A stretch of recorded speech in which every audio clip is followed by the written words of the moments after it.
So often, we search for comfort outside ourselves, through people, places, or possessions.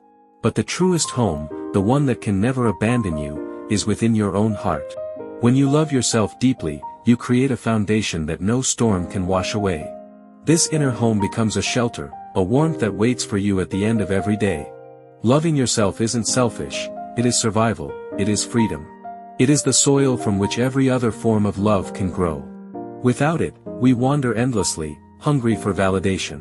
But with it, we are rooted, grounded, whole. Your soul longs for that homecoming, back to you. And in that home, you are safe. You are seen. You are enough. From childhood, many of us are taught to love others first and ourselves last. We are praised for sacrifice but shamed for self-care. Over time, we learn to abandon our own needs.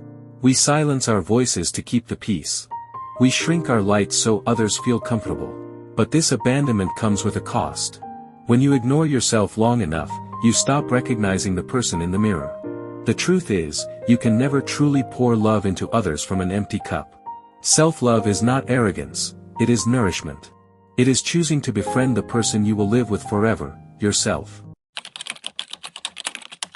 Self-love speaks softly, it shows up in small choices.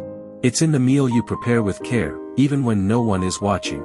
It's in the boundaries you set, even when your voice shakes. It's in the rest you allow yourself without guilt. It's in the gentle way you forgive your mistakes. Loving yourself is a daily practice, not a single moment. It is choosing kindness over criticism when you look in the mirror. It is honoring your journey, no matter how slow. Your soul hears everything you say to yourself. So, speak with tenderness. You deserve the love you so freely give away. There was once a woman who spent years tending to everyone else's gardens. Her hands were rough from pulling weeds, her back aching from planting seeds. She was admired for her kindness, but inside, she felt empty. One day, she walked past a mirror and hardly recognized herself. It was then she noticed her own garden, dry, abandoned, and forgotten. So, she began again. She watered her soil. She pulled her weeds. She planted flowers for herself. And in time, her garden bloomed, so radiant that it gave life to others without effort. The lesson was clear: when you care for your own garden, your beauty naturally spills into the world.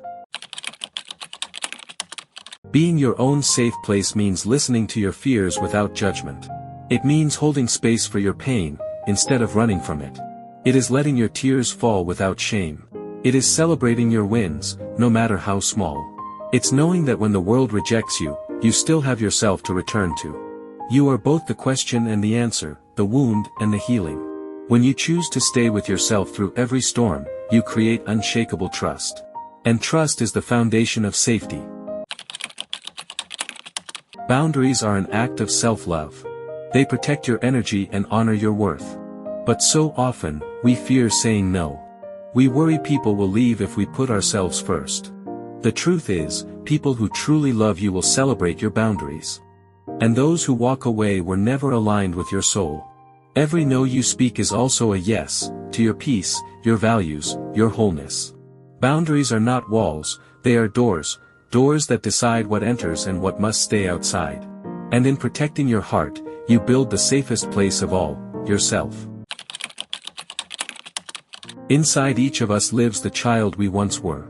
The child who wanted to be seen, heard, and loved. But many of us grew up with wounds, unmet needs, broken trust, heavy silence. Self-love is also reparenting that child. It's whispering to them, "You are safe now." It's giving them the kindness they never received. It's reminding them they are worthy of love simply because they exist. When you heal your inner child, you heal generations of pain. You become not only your own safe place, but also a sanctuary for the little one within. There was once a man who carried water in a cracked cup. No matter how much he poured in, it always leaked out. He grew frustrated, always chasing fullness but never reaching it. One day, a wise teacher told him, "You cannot keep searching for water to fill what is broken. First, you must repair the cup." The man began tending to his cracks, resting, forgiving, speaking kindly to himself. Over time, the leaks slowed, and finally, his cup could hold water.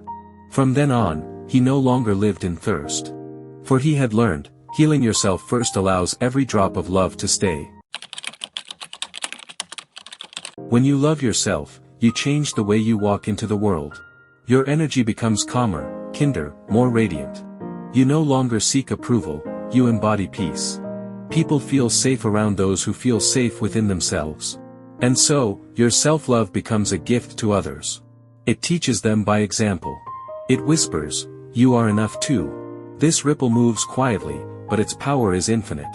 For the safest place you create within yourself becomes a light that guides others home to their own hearts. At the end of every journey, we seek peace. And the greatest peace is found not in others, but in yourself. When you choose self-love, you become both the shelter and the sunlight. You become the comfort you once begged others for. You become the soft place to land, the steady hand to hold. You are no longer searching for safety, you are it. This is the gift of self-love. It transforms you into the sanctuary you always longed for. And once you find this within, you will never feel alone again.